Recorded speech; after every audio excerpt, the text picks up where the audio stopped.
The two trips involved Department of Natural Resources Minister Zach Churchill and his assistant Shawn Lawlor.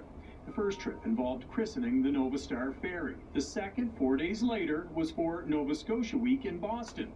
The expense claims obtained by CTV and filed by Churchill and Lawlor totaled $12,602.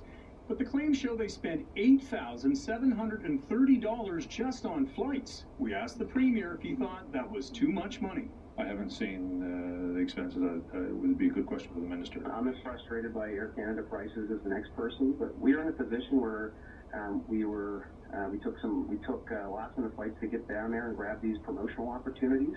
Nova Scotia NDP leader doesn't question the merit of the trips, but it's definitely not the most economical way to get to Boston.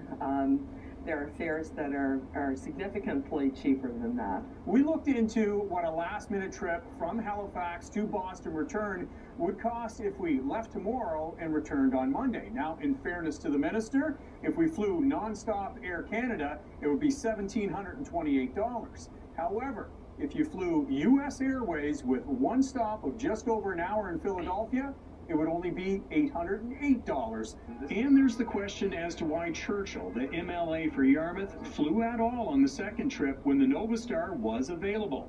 Churchill didn't tell us why they flew instead of sailing, but says he fully supports the ferry and paid for his own trip on the Nova Star this summer. And had a great little getaway for a few days with my girlfriend.